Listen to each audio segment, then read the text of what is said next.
इतिहास के पन्नों में कुछ तारीखें स्याही से नहीं बल्कि बेगुनाहों के लहू से लिखी जाती हैं। 13 अप्रैल 1919 एक ऐसी तारीख जिसने पूरे हिंदुस्तान की रूह को झकझोर कर रख दिया। पंजाब के अमृतसर में स्थित जलियांवाला बाग, वह जगह जो कभी आम लोगों के लिए सुकून और मेल मिलाप का प्रतीक हुआ करती थी, कुछ ही मिनटों में एक खूनी कत्लगाह में बदल चुकी थी। उस दिन हजारों लोग वहां इकट्ठा हुए थे। कोई अपने हक की आवाज उठाने आया था, कोई बैसाखी का मेला देखने, तो कोई सिर्फ यह जानने के आखिर अंग्रेज सरकार हिंदुस्तानियों के साथ कर क्या रही है। लेकिन उन्हें क्या पता था कि कुछ ही देर में यह बाग उनकी कब्र बन जाएगा, क्योंकि उसी दिन ब्रिटिश हुकूमत ने अपना वह दरिंदा चेहरा दिखाया जिसे देखकर पूरी दुनिया कांप उठी। जनरल डायर, एक ऐसा नाम जिसे भारत का इतिहास हमेशा नफरत से याद करेगा। वह अपने सैनिकों के साथ जलियांवाला बाग के संकरे रास्ते पर पहुंचा। बिना किसी चेतावनी के, बिना लोगों को बाहर निकलने का मौका दिए, उसने आदेश दिया, फायर! अचानक गोलियों की बारिश शुरू हो गई। चीखें गूंज उठीं। लोग अपनी जान बचाने के लिए इधर उधर भागने लगे, लेकिन बाग के दरवाजे बंद कर दिया गया था। कोई दीवारों पर चढ़ने की कोशिश में गोलियों का शिकार हो गया, कोई अपने बच्चों को सीने से लगाकर जमीन पर गिर पड़ा, और कई लोग उस कुएं में कूद गए जो कुछ ही मिनटों में लाशों से भर गया। कुछ देर पहले जिस मिट्टी पर बैसाखी की खुशियां थीं, अब वही मिट्टी खून से लाल हो चुकी थी। लेकिन सवाल यह है, क्या यह नरसंहार अचानक हुआ था या इसके पीछे पहले से रची गई कोई बड़ी साजिश थी? क्योंकि जलियांवाला बाग की कहानी सिर्फ एक गोलीबारी की कहानी नहीं है। यह कहानी है धोखे की, जुल्म की और उस काले कानून की जिसने पूरे हिंदुस्तान की आत्मा को छलनी कर दिया था। इस हत्याकांड ने लाखों हिंदुस्तानियों के दिल में बदले की आग जला दी। लेकिन एक युवक ऐसा था जिसने इस आग को अपने जीवन का एकमात्र मकसद बना लिया। वह युवक था सरदार ऊधम सिंह। सालों तक उसने इंतजार किया और फिर हजारों किलोमीटर दूर लंदन की धरती पर जाकर उसने उस इंसान को मौत के घाट उतार दिया जिसे दुनिया इस नरसंहार का सबसे बड़ा गुनहगार मानती थी। लेकिन क्या ऊधम सिंह ने सही इंसान को मारा था? क्या असली दोषी वही था, या जलियांवाला बाग के पीछे कोई और बड़ा चेहरा छिपा हुआ था जिसे इतिहास ने धुंधला कर दिया? आज के इस वीडियो में हम जानेंगे जलियांवाला बाग हत्याकांड का वह खौफनाक सच जिसे किताबों में सिर्फ कुछ लाइनों में समेट दिया गया। तो वीडियो को अंत तक जरूर देखिए, क्योंकि आजादी हमें यूं ही नहीं मिली थी। ये आजादी हजारों बेगुनाहों के खून से खरीदी गई थी। कहानी की शुरुआत होती है प्रथम विश्व युद्ध के उस भयावह दौर से, जब ब्रिटेन यूरोप के रणक्षेत्रों में अपनी बादशाहत बचाने के लिए मौत से खेल रहा था। चारों तरफ बारूद की गंध थी, तोपों की गड़गड़ाहट थी, और उन्हीं युद्ध भूमियों में हिंदुस्तान के लाखों वीर सपूत अंग्रेजी फौज की वर्दी पहनकर अपना खून बहा रहे थे। वे लड़ रहे थे एक ऐसे साम्राज्य के लिए जो उनका अपना नहीं था। लेकिन भारतीयों के दिलों में एक भोली सी उम्मीद अब भी जिंदा थी। उन्हें विश्वास था कि इस असीम वफादारी, इस बलिदान और इस शहादत के बदले अंग्रेजी हुकूमत उन्हें आजादी की ओर ले जाने वाले कुछ अधिकार जरूर देगी। लेकिन साम्राज्यवाद की फितरत में एहसानमंदी नहीं होती, सिर्फ स्वार्थ होता है। और जहां स्वार्थ हुकूमत बन जाए, वहां इंसानियत दम तोड़ देती है। युद्ध के दौरान ब्रिटिश सरकार ने भारत में उठ रही आजादी की आवाजों को कुचलने के लिए डिफेंस ऑफ इंडिया एक्ट 1915 लागू किया था। यह एक आपातकालीन कानून था, एक ऐसा कानून जिसने अंग्रेजी पुलिस को असीमित ताकतें दे दी थीं। बिना किसी वारंट के गिरफ्तारी, बिना मुकदमे के जेल, बिना सबूत किसी को भी कैद कर देना, यह सब अब आम बात हो चुकी थी। भारतीयों ने इसे युद्धकाल की मजबूरी समझकर सह लिया। उन्होंने सोचा युद्ध खत्म होगा तो शायद हालात बदल जाएंगे। लेकिन 1918 में युद्ध खत्म होते ही अंग्रेजों ने अपना असली चेहरा दिखा दिया। आजादी देना तो दूर, उन्होंने हिंदुस्तानियों के सीने में एक और खंजर उतार दिया। उस खंजर का नाम था रॉलेट एक्ट। सिडनी रॉलेट की अध्यक्षता वाली समिति ने डिफेंस ऑफ इंडिया एक्ट की उन्हीं क्रूरताओं को हमेशा के लिए स्थायी बना देने की सिफारिश कर दी। फरवरी 1919 में इंपीरियल लेजिस्लेटिव काउंसिल में भारतीय सदस्यों के कड़े विरोध के बावजूद इस बिल को जबरदस्ती पास कर दिया गया। यह कोई साधारण कानून नहीं था, यह एक ऐसा फंदा था जिसे हर हिंदुस्तानी के गले में डाल दिया गया था। इस कानून का एक ही खौफनाक नारा था, ना दलील, ना वकील, ना अपील। रॉलेट एक्ट के तहत किसी भी भारतीय को महज शक के आधार पर गिरफ्तार किया जा सकता था। उसे बिना किसी ट्रायल के 2 साल तक जेल की अंधेरी कोठरी में सड़ाया जा सकता था। प्रेस की आजादी का गला घोंट दिया गया, अखबारों पर पहरा बैठा दिया गया। किसी भी सार्वजनिक सभा पर पाबंदी लगा दी गई। पुलिस को यह अंधा अधिकार मिल गया था कि वह बिना वारंट किसी के भी घर में घुसकर तलाशी ले सकती थी। अंग्रेजों का मकसद बिल्कुल साफ था। वे हिंदुस्तानियों के दिलों में ऐसा खौफ पैदा करना चाहते थे कि कोई भी इंसान आजादी का सपना देखने की हिम्मत ही न कर सके। लेकिन अंग्रेज एक बहुत बड़ी बात भूल चुके थे। जब जुल्म अपनी सारी हदें पार कर देता है तो वहीं से बगावत जन्म लेती है। पूरे हिंदुस्तान में गुस्से का ज्वालामुखी फट पड़ा। हर शहर, हर गली, हर चौपाल में अंग्रेजी हुकूमत के खिलाफ आवाजें उठने लगीं। और इसी सुलगती आग के बीच महात्मा गांधी ने राष्ट्रव्यापी सत्याग्रह का शंखनाद कर दिया। 6 अप्रैल 1919 पूरा भारत मानो ठहर गया। देश भर में अभूतपूर्व हड़ताल बुलाई गई। क्या कश्मीर, क्या कन्याकुमारी, सड़कों पर सन्नाटा छा गया। दुकानों के शटर बंद हो गए, कारोबार रुक गया। लेकिन लोगों के दिलों की धड़कनें आजादी के नारों के साथ और तेज हो चुकी थीं। इस आंदोलन को राजेंद्र प्रसाद, वल्लभ भाई पटेल और जवाहरलाल नेहरू जैसे दिग्गज नेताओं का भी समर्थन मिला। लेकिन इस बगावत का सबसे बड़ा केंद्र बनकर उभरा पंजाब, जहां लोगों की रगों में खून नहीं, आग दौड़ रही थी। जहां अंग्रेजों के खिलाफ गुस्सा हर गुजरते दिन के साथ और भड़कता जा रहा था। 9 अप्रैल 1919 रामनवमी का पवित्र दिन। अमृतसर की सड़कों पर उस दिन एक ऐसा नजारा दिखाई दिया जिसने ब्रिटिश हुकूमत की रातों की नींद उड़ा दी। हिंदू और मुसलमान, जिन्हें अंग्रेज अपनी फूट डालो और राज करो की नीति से सालों से बांटते आए थे, आज एक साथ कंधे से कंधा मिलाकर चल रहे थे। मुसलमानों ने तुर्की के सैनिकों जैसे लिबास पहन रखे थे और वे हिंदुओं के साथ एक ही बर्तन से पानी पी रहे थे।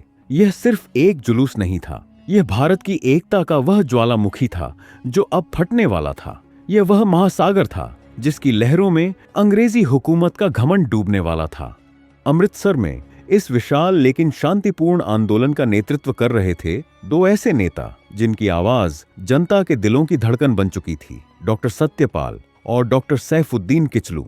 इन दोनों नेताओं के लिए अमृतसर की जनता अपने प्राण तक न्यौछावर करने को तैयार रहती थी। उनकी सभाओं में हजारों लोग उमड़ पड़ते थे। उनके एक इशारे पर पूरा शहर सड़कों पर उतर आता था। और यही बात अंग्रेजों को सबसे ज्यादा डरा रही थी। हिंदू मुस्लिम एकता और इन नेताओं की बढ़ती लोकप्रियता ब्रिटिश हुकूमत को किसी खौफनाक सपने की तरह दिखाई देने लगी थी। बौखलाई हुई अंग्रेजी सरकार ने आखिरकार वही किया जो हर डरपोक सत्ता करती है।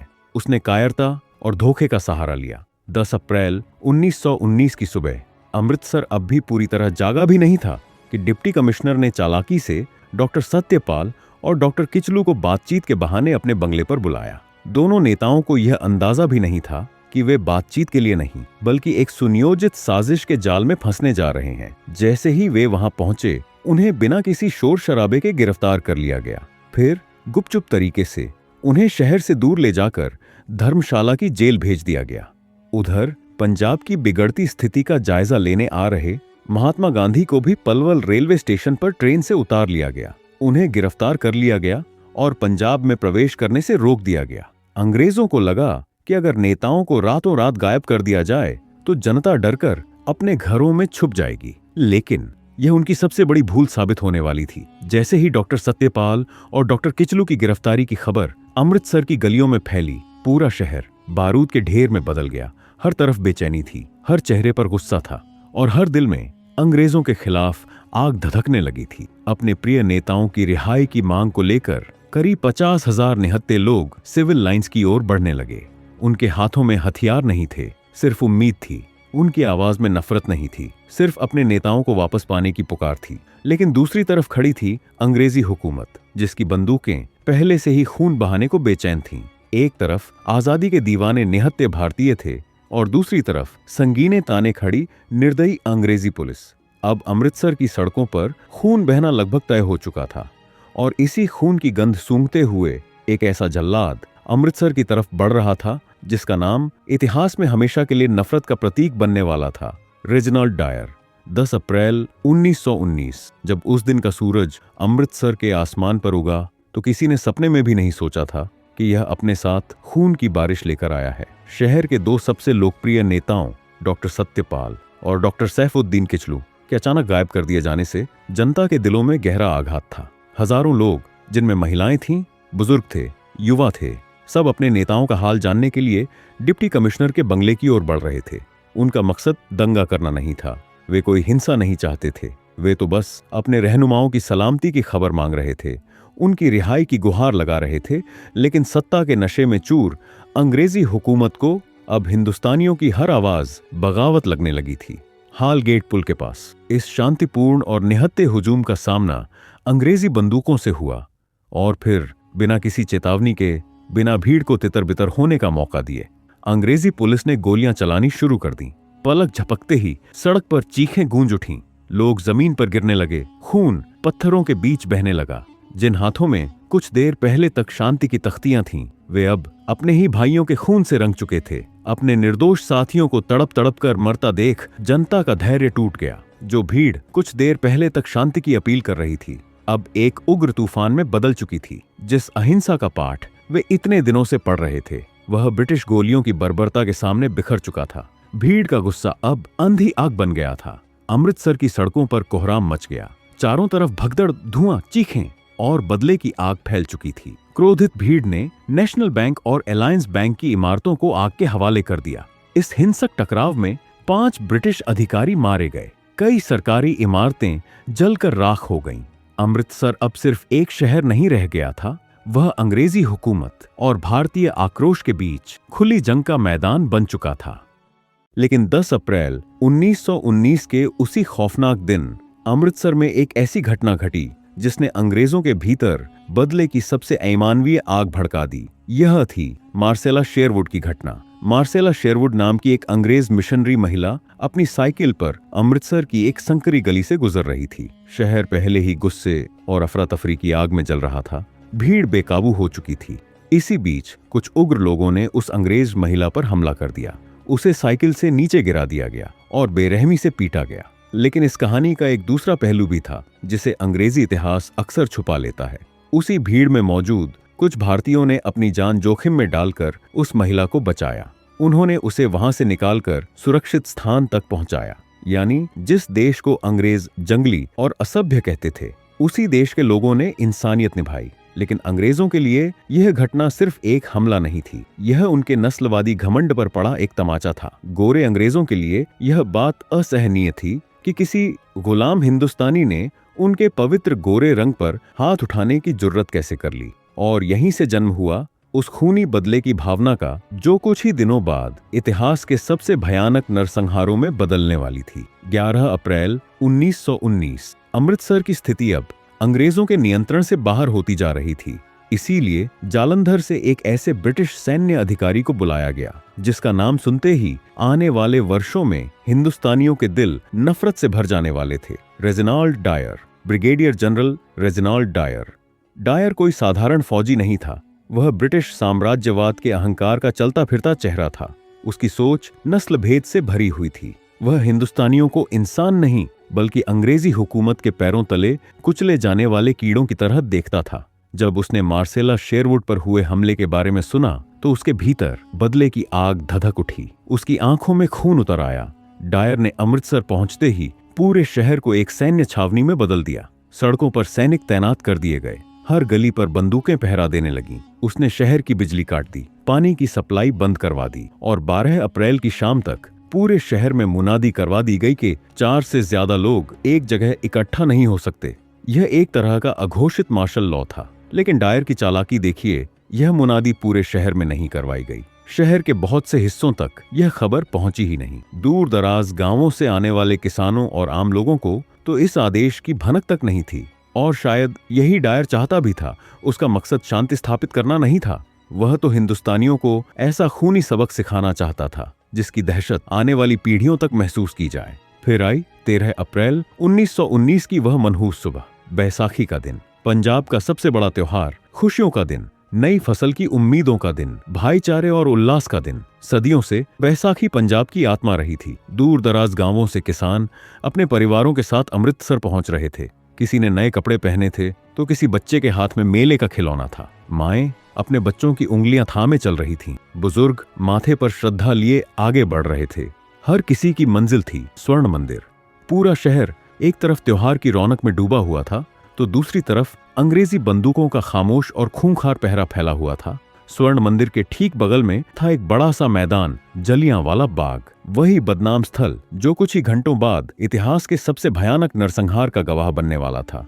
लेकिन यह कोई खूबसूरत बगीचा नहीं था। ये चारों तरफ ऊंची ऊंची दीवारों और मकानों से घिरा हुआ एक खुला मैदान था। इसके अंदर आने और बाहर निकलने के लिए बस एक बेहद संकरा रास्ता था। जो गांव वाले मीलों का सफर तय करके अमृतसर पहुंचे थे, वे स्वर्ण मंदिर में मथा टेकने के बाद आराम करने के लिए इसी जलियांवाला बाग में आकर बैठने लगे। कोई पेड़ की छांव में अपने बच्चों को रोटियां खिला रहा था, कोई कुएं के पास बैठकर थकान मिटा रहा था, तो कोई मेले से खरीदे खिलौनों को देखकर मुस्कुरा रहा था। उसी दिन शाम के समय रॉलेट एक्ट के विरोध में और अपने गिरफ्तार नेताओं की रिहाई की मांग को लेकर कुछ स्थानीय नेताओं ने इसी जलियांवाला बाग में एक शांतिपूर्ण सभा आयोजित की थी। धीरे धीरे वहां भीड़ बढ़ने लगी। हिंदू, मुस्लिम, सिख, हर धर्म, हर वर्ग, हर उम्र के लोग उस मैदान में मौजूद थे। शाम के करीब 4:30 बज रहे थे और उस समय जलियांवाला बाग में लगभग 15 से 20 हजार लोगों का विशाल हुजूम जमा हो चुका था। एक लकड़ी के मंच पर खड़े होकर नेता शांति, एकता और देशभक्ति के भाषण दे रहे थे। हवा में आजादी की धीमी धीमी सुगबुगाहट थी, लेकिन उन मासूम चेहरों को इस बात का जरा भी अंदाजा नहीं था कि उनके सिरों के ऊपर आसमान में एक ब्रिटिश हवाई जहाज मंडरा रहा है जो उनकी गिनती कर रहा है। उन्हें नहीं पता था कि उनकी मौत का फरमान लिखा जा चुका है। वे नहीं जानते थे कि मौत अब खाकी वर्दी पहन चुकी है और हथियारों से लैस होकर उसी एक संकरे रास्ते से धीरे धीरे उनकी तरफ बढ़ रही है। जैसे ही रेजिनाल्ड डायर को जलियांवाला बाग में हो रही उस विशाल सभा की खबर मिली, उसके चेहरे पर एक शैतानी मुस्कान फैल गई। उसे आखिरकार वह मौका मिल चुका था जिसकी उसे तलाश थी। एक ऐसा खूनी सबक जो ब्रिटिश ताज के खिलाफ सिर उठाने वाले हर हिंदुस्तानी की रूह तक को कंपा दे। डायर ने बिना एक पल गंवाए अपने सैनिकों को तैयार होने का आदेश दिया। उसने अपनी राइफलों को लोड करवाया और लगभग 90 गोरखा और बलूच सैनिकों की टुकड़ी के साथ जलियांवाला बाग की ओर कूच कर दिया। सूरज धीरे धीरे पश्चिम की ओर ढल रहा था। बैसाखी की वह सुनहरी शाम, जिसे खुशियों और उम्मीदों से भरा होना चाहिए था, अब मौत की परछाइयों में बदलने वाली थी। उस समय जलियांवाला बाग का माहौल किसी मेले जैसा था। एक छोटे से लकड़ी के मंच पर खड़ा एक स्थानीय नेता लोगों को आजादी, सत्य और अहिंसा का महत्व समझा रहा था। हजारों की उस भीड़ में कोई अपने बच्चे को कंधे पर बैठाकर भाषण सुन रहा था, कोई जमीन पर बैठा था, तो दूर दराज गांवों से आए थके हुए किसान पेड़ों की छांव में आराम कर रहे थे। उन मासूम चेहरों को इस बात का रत्ती भर भी अंदाजा नहीं था कि बाग के उस एकमात्र संकरे रास्ते से मौत अंदर दाखिल हो चुकी है। शाम के करीब 5:15 बज रहे थे। जनरल डायर अपने सैनिकों के साथ जलियांवाला बाग पहुंच चुका था। उसकी टुकड़ी में गोरखा और बलूच रेजिमेंट के जवान शामिल थे। उसके साथ 2 बख्तरबंद गाड़ियां भी थीं, जिन पर मशीन गनें लगी हुई थीं। लेकिन जलियांवाला बाग की ओर जाने वाली गली इतनी संकरी थी कि वे गाड़ियां अंदर नहीं जा सकीं। डायर ने उन्हें बाहर ही छोड़ दिया और खुद अपने सैनिकों के साथ भीतर घुस गया। बाग में प्रवेश करते ही उसने सबसे पहला और सबसे खौफनाक काम किया। उसने उस एकमात्र निकास द्वार को अपने सैनिकों से पूरी तरह बंद करवा दिया। अब वह 6.5 एकड़ का मैदान एक विशाल बूचड़खाने में बदल चुका था। करीब 20,000 निहत्थे भारतीय बोट और बाहर निकलने का सिर्फ एक रास्ता, जो अब बंदूकों से घिर चुका था। वे सभी लोग मानो किसी पिंजरे में कैद परिंदे बन चुके थे। डायर के भीतर इंसानियत नाम की कोई चीज बाकी नहीं बची थी। उसने भीड़ को तितर बितर होने की कोई चेतावनी नहीं दी, कोई ऐलान नहीं किया, कोई हवाई फायर नहीं किया, क्योंकि उसका मकसद भीड़ को भगाना नहीं था। वह उन्हें हमेशा के लिए खामोश करना चाहता था। उसने ठंडी और बेरहम नजरों से उस विशाल भीड़ को देखा और अपने सैनिकों को पोजीशन लेने का इशारा किया। अगली ही पंक्ति में खड़े लगभग 50 राइफलधारी सैनिक घुटनों के बल बैठ गए। उन्होंने अपनी ली एनफील्ड राइफलों की ठंडी नालें उस निहत्थी भीड़ की तरफ तान दी और फिर डायर के होंठ हिले। उसके मुंह से निकला एक आदेश जिसने हिंदुस्तान के इतिहास को हमेशा के लिए लहूलुहान कर दिया। फायर! आदेश गूंजते ही जलियांवाला बाग गोलियों की गड़गड़ाहट से कांप उठा। बारूद की तीखी गंध हवा में फैल गई। शीशे की तपती गोलियां हवा को चीरती हुई सीधे लोगों के सीने में धंसने लगी। जो लोग कुछ सेकंड पहले तक शांति से बैठे थे, वे अब खून से लथपथ होकर जमीन पर गिरने लगे। कुछ ही पलों में पूरे बाग में ऐसा हाहाकार मच गया जिसकी कल्पना शायद नर्क में भी नहीं की जा सकती।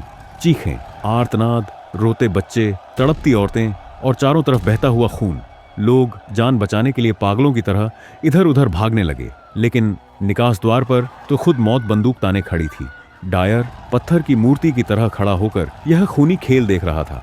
यह कोई अंधाधुंध गोलीबारी नहीं थी, यह एक सुनियोजित नरसंहार था। डायर अपने सैनिकों को लगातार आदेश दे रहा था कि गोलियां वहीं चलाई जाएं जहां भीड़ सबसे ज्यादा घनी हो।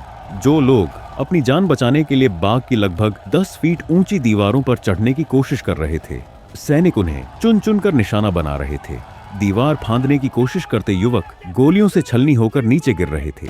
किसी का सिर चकनाचूर हो गया, किसी का शरीर गोलियों से फट गया, किसी माँ की गोद में उसका बच्चा तड़पता हुआ दम तोड़ रहा था। बैसाखी के उजले कपड़े अब गहरे लाल रंग में रंग चुके थे। जब लोगों को बचने का कोई रास्ता दिखाई नहीं दिया तो सैकड़ों लोग बाग के बीच बने उस इकलौते कुएं की ओर भागने लगे। उन्हें लगा शायद कुएं में कूदकर वे गोलियों की इस बरसात से बच जाएंगे। और फिर शुरू हुई जिंदगी बचाने की सबसे भयावह जद्दोजहद। पुरुष, महिलाएं, बच्चे सब एक दूसरे के ऊपर गिरते हुए उस गहरे कुएं में छलांग लगाने लगे। लेकिन वह कुआं अब मौत का कुआं बन चुका था। देखते ही देखते वह इंसानी लाशों और तड़पते शरीरों से भर गया।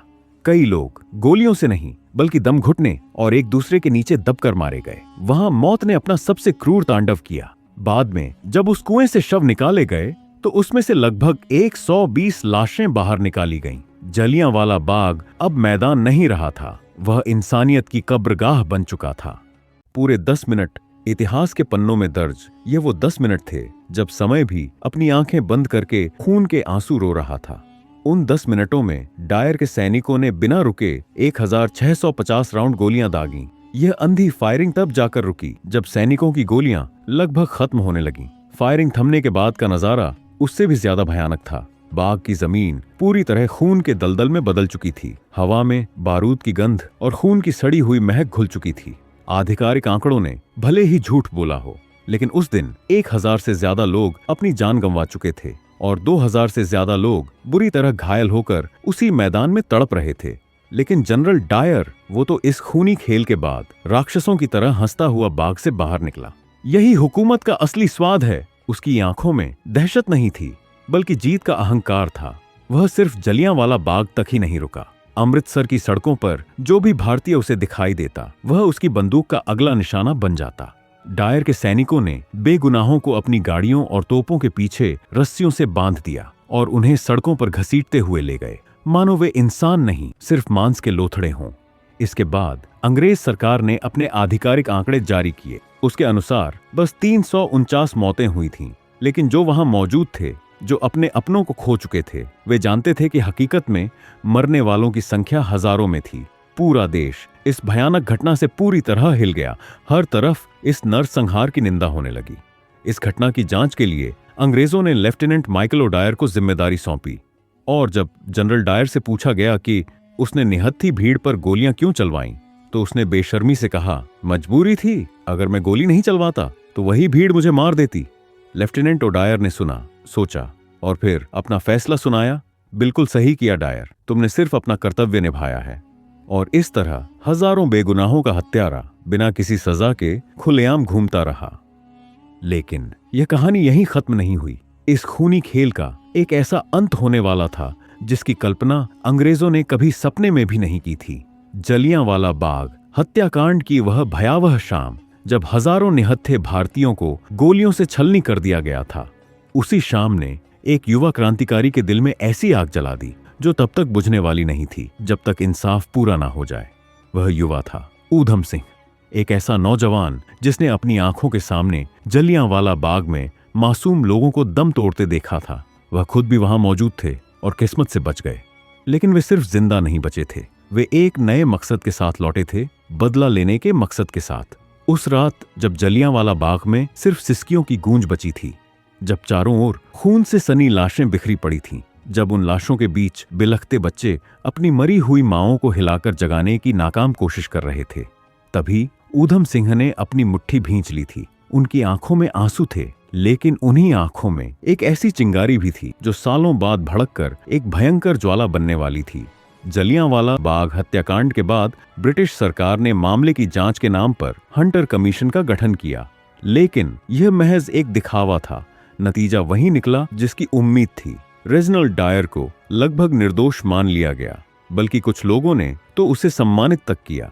हालांकि एक फैसला जरूर लिया गया, डायर को ब्रिटेन वापस भेज दिया गया और कहा गया कि वह दोबारा भारत नहीं लौटेगा। लेकिन सवाल यह था, क्या सिर्फ डायर ही दोषी था? नहीं, डायर तो सिर्फ एक मोहरा था। इस नरसंहार का असली मास्टरमाइंड था माइकल ओडवायर, वही आदमी जिसने पंजाब का गवर्नर रहते हुए डायर को खुली छूट दी थी। ऊधम सिंह को यह समझने में देर नहीं लगी कि अगर बदला लेना है तो असली निशाना ओडवायर होना चाहिए। बदले की आग दिल में लिए ऊधम सिंह ने भारत छोड़ दिया।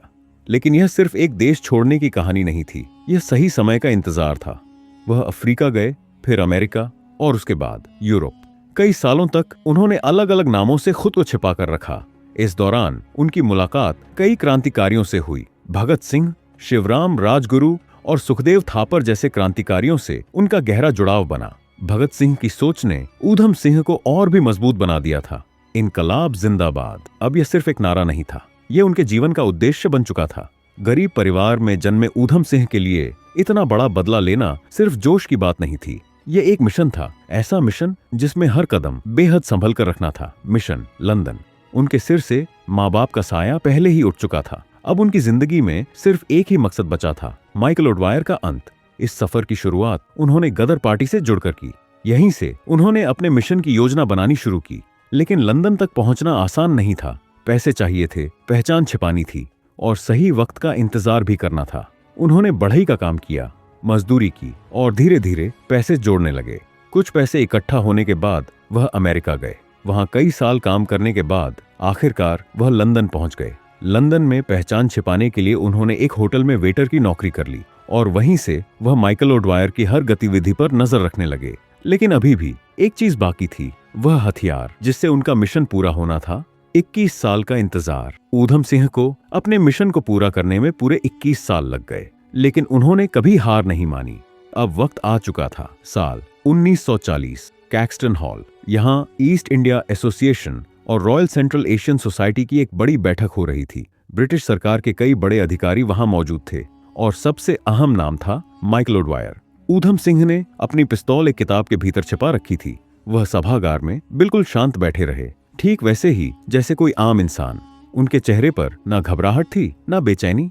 लेकिन जैसे ही सभा खत्म हुई और माइकल ओडवायर अपनी सीट से उठा, पहली गोली सीधे उसके सीने में जा धंसी। दूसरी गोली ने उसे वहीं खत्म कर दिया। 21 साल पुराना हिसाब आखिरकार पूरा हो चुका था। पूरा हॉल सन्न रह गया। ब्रिटिश सरकार को यकीन ही नहीं हो रहा था कि उनकी ही धरती पर एक भारतीय ने उनके बड़े अधिकारी को मौत के घाट उतार दिया था। ऊधम सिंह ने भागने की कोशिश नहीं की, उन्होंने खुद को गिरफ्तार होने दिया। कोर्ट में जब उन पर मुकदमा चला तो उनसे पूछा गया, तुमने माइकल ओडवायर को क्यों मारा?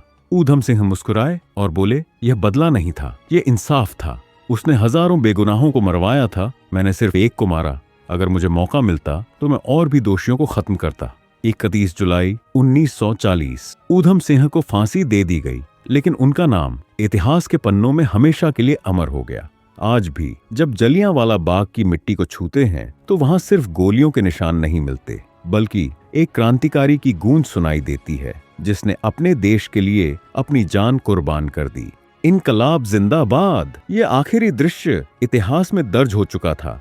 यहाँ एक दिलचस्प बात गौर करने वाली है। जलियांवाला बाग हत्याकांड के दो बड़े अंग्रेज अफसर थे, रेजिनाल्ड डायर और माइकल ओडवायर। जनरल डायर, जिसने गोली चलाने का आदेश दिया था, वह 1927 में बीमारी से मर गया और ओडवायर, जिसने इस नरसंहार को सही ठहराया था और जनरल डायर का बचाव किया था, उसे ऊधम सिंह ने मौत की सजा दी। जो भी इस हत्याकांड में शामिल था, उसकी किस्मत में एक न एक दिन मौत लिखी ही थी। आज जब हम खुली हवा में सांस लेते हैं, जब हम अपने अधिकारों की बात करते हैं, तो हमें यह नहीं भूलना चाहिए कि इस आजादी के पीछे हजारों शहीदों का बलिदान छिपा है। यह आजादी हमें उपहार में नहीं मिली, हमने इसे अपने खून से सींचकर हासिल किया है। अब यह हमारी जिम्मेदारी है कि हम इस आजादी की कीमत समझें और इसे हमेशा बनाए रखें। दोस्तों, अगर आप ऐसी ही गहराई से भारत और दुनिया के इतिहास को समझना चाहते हैं तो वीडियो को लाइक और चैनल को सब्सक्राइब जरूर कीजिएगा। मिलते हैं अगली वीडियो में। धन्यवाद।